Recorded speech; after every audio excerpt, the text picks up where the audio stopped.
लखीमपुर खीरी हिंसा मामले में केंद्रीय गृह राज्य मंत्री अजय मिश्र के बेटे आशीष मिश्र को गिरफ्तार कर लिया गया है। 12 घंटे की लंबी पूछताछ के बाद आशीष मिश्र की गिरफ्तारी हुई है। हत्या, दुर्घटना में मौत, आपराधिक साजिश, लापरवाही से वाहन चलाने की धाराओं में आशीष मिश्र की गिरफ्तारी की गई। आशीष मिश्र की गिरफ्तारी पर डीआईजी उपेंद्र कुमार ने कहा कि आशीष मिश्र जांच में सहयोग नहीं कर रहा। साथ ही साथ आशीष कुछ सवालों के जवाब भी नहीं दे सका, इसलिए उसे गिरफ्तार किया गया है। गिरफ्तारी के बाद आशीष मिश्र को रिमांड मजिस्ट्रेट के सामने रात में ही पेश किया गया, जिसके बाद आशीष मिश्र को न्यायिक हिरासत में भेज दिया गया है। सोमवार को फिर इस मामले पर सुनवाई होगी। तो हमें सुनने के लिए 11 तारीख लग दी है और कॉपी रिसीव कराई गई है। अब मंडे को सुनवाई होगी कि पुनः इनको पुलिस कस्टडी में दिया जाए या ना दिया जाए। तो अभी न्यायिक हिरासत में, फिलहाल न्यायिक हिरासत में रहेंगे मंडे तक। और दिल्ली के बिजली घरों में बचाए बस एक दिन के कोयले का स्टॉक। सीएम केजरीवाल का पीएम मोदी को खत है। पावर प्लांट्स को पर्याप्त कोयला देने के लिए हस्तक्षेप करने की मांग है।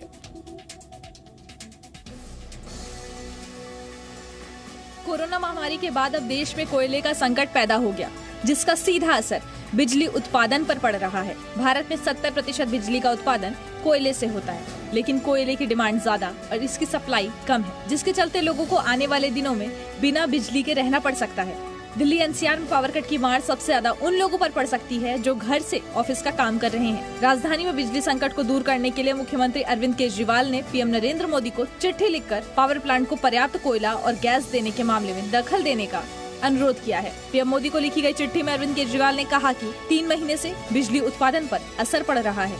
5 पावर प्लांट के पास 1 दिन से भी कम का कोयला बचा है। ऐसे ही हालात बने रहे तो दिल्ली में भीषण बिजली का संकट उत्पन्न हो सकता है। दादरी और झज्जर पावर प्लांट को कोयले का भरपूर स्टॉक मिले और गैस संचालित तीनों स्टेशन पर भी भरपूर NAPM गैस की सप्लाई की जानी चाहिए। और भारत और चीन के बीच अगर बात करें तो मिलिट्री कमांडर्स के बीच आज 13वें दौर की वार्ता होने वाली है। LAC पर चल रहे तनाव समेत कई सारे अहम मुद्दों पर बात होगी।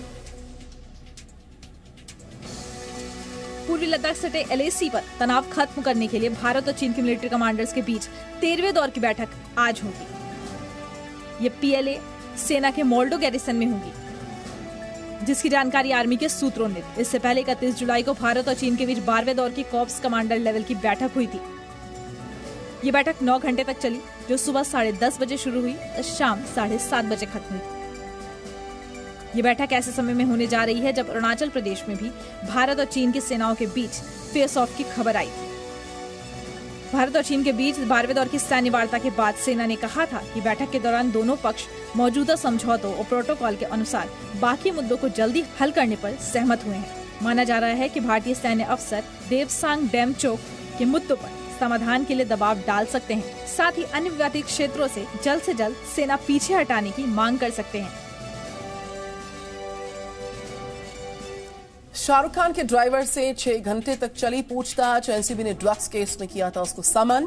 पूछताछ के बाद एनसीबी ने शाहरुख खान के ड्राइवर को छोड़ दिया। सूत्रों की माने तो पार्टी वाले दिन ड्राइवर ने ही आर्यन को उनके फ्रेंड्स को टर्मिनल पर ड्रॉप किया था। मुंबई रेप पार्टी मामले में एनसीबी ने अपनी जांच तेज कर दी है।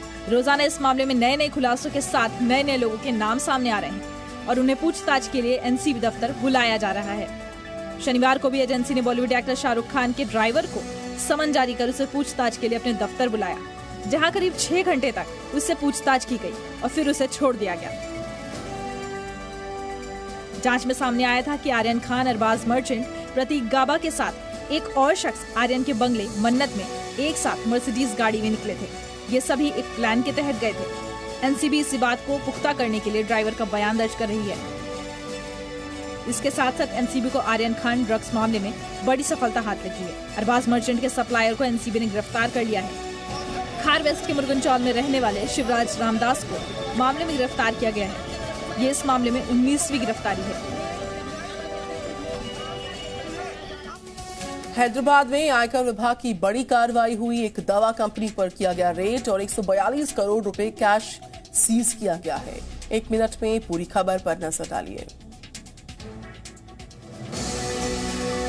आयकर विभाग का हैदराबाद में बड़ा एक्शन। एक दवा कंपनी पर की रेड में आयकर विभाग ने 142 करोड़ रुपए सीज किया। केंद्रीय प्रत्यक्ष कर बोर्ड के मुताबिक हैदराबाद स्थित एक प्रमुख फार्मास्यूटिकल समूह पर 6 अक्टूबर को तलाशी अभियान चलाया गया था। आयकर विभाग ने 6 अलग अलग राज्यों में इस दवा कंपनी के ठिकानों पर छापेमारी की थी और अब तक 550 करोड़ रुपए की बेनामी आय का खुलासा हुआ है। ये फार्मास्यूटिकल समूह फॉर्मुलेशन निर्माण का व्यवसाय करती है और कंपनी के ज्यादातर उत्पादों को संयुक्त राज्य अमेरिका, यूरोप, दुबई और अन्य अफ्रीकी देशों के रूप में विदेशों में निर्यात किया जाता है। इसके साथ साथ ये कंपनी स्पुतनिक वी बनाने के लिए रूसी प्रत्यक्ष निवेश कोष के लिए करार कर चुकी है। आयकर विभाग इस कंपनी की अघोषित आय का पता लगाने के लिए आगे की जांच कर रहा है।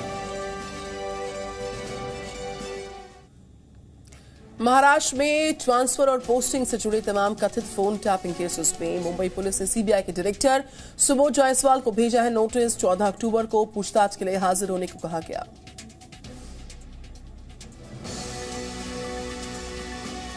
दिल्ली पुलिस की तरह महाराष्ट्र पुलिस और सीबीआई आमने सामने नजर आ रहे हैं। मुंबई पुलिस के साइबर सेल ने सीबीआई के डायरेक्टर सुबोध कुमार जायसवाल को पूछताछ के लिए नोटिस भेजा है और 14 अक्टूबर को पूछताछ के लिए मुंबई बुलाया है। ईमेल के जरिए भेजा गया नोटिस ऑफिशियल सीक्रेट एक्ट के तहत भेजा गया है। ये मामला भारतीय पुलिस सेवा की अधिकारी रश्मि शुक्ला द्वारा तैयार की गई एक रिपोर्ट के लीक होने से जुड़ा है। रिपोर्ट में कहा गया था कि जब रश्मि शुक्ला महाराष्ट्र पुलिस के खुफिया विभाग की प्रमुख थी, तब पुलिस अधिकारियों के ट्रांसफर में कथित तौर पर भ्रष्टाचार हुआ। उस दौरान सुबोध कुमार जायसवाल पुलिस महानिदेशक थे। आरोप है कि जांच के दौरान वरिष्ठ नेताओं और अधिकारियों के फोन टैप किए गए और रिपोर्ट को जानबूझकर लीक किया गया। लेकिन इस संबंध में साइबर सेल द्वारा दर्ज प्राथमिकी में रश्मि शुक्ला या किसी अन्य अधिकारी का नाम नहीं है। इलाहाबाद हाईकोर्ट ने कहा है कि अभिव्यक्ति की स्वतंत्रता असीमित है। आपको बताएं, यहाँ पर कहा गया कि अभिव्यक्ति की स्वतंत्रता असीमित नहीं है। राम के बिना भारत अधूरा है और जिस देश में रह रहे हैं उस देश के महापुरुषों संस्कृति का सम्मान करना बहुत जरूरी है। अभिव्यक्ति की आजादी के नाम पर धार्मिक भावनाओं को आहत करने वाली टिप्पणियों को लेकर इलाहाबाद हाईकोर्ट ने तल्ख टिप्पणी की है। कोर्ट ने भगवान राम और श्री कृष्ण के खिलाफ सोशल नेटवर्किंग साइट फेसबुक पर अश्लील टिप्पणी करने वाले आकाश जाटव की जमानत याचिका की सुनवाई करते हुए कहा कि अभिव्यक्ति की स्वतंत्रता असीमित नहीं है, इसके लिए कुछ प्रतिबंध भी हैं। कोर्ट ने कहा कि अभिव्यक्ति की आजादी के नाम पर किसी को दूसरे की धार्मिक भावनाओं को ठेस पहुंचाने का अधिकार नहीं है। साथ ही साथ कोर्ट ने यह भी कहा कि राम के बिना भारत अधूरा है। जिस देश में रह रहे हैं उस देश के महापुरुषों संस्कृति का सम्मान करना जरूरी है। कोई ईश्वर को माने या न माने, लेकिन उसे किसी की आस्था को चोट पहुंचाने का अधिकार कतई नहीं है। आपकी जो आज़ादी है कुछ भी एक्सप्रेस करने की, बोलने की, आप किसी के भी धार्मिक भावनाओं को ठेस नहीं पहुंचा सकते, भले ही आप नास्तिक क्यों ना हो। जिसके बाद कोर्ट ने ऐसा अपराध दोबारा न करने की चेतावनी देते हुए आरोपी को सशर्त जमानत दे दी। Presenting B News app, available on Google Play and App Store. Download it now.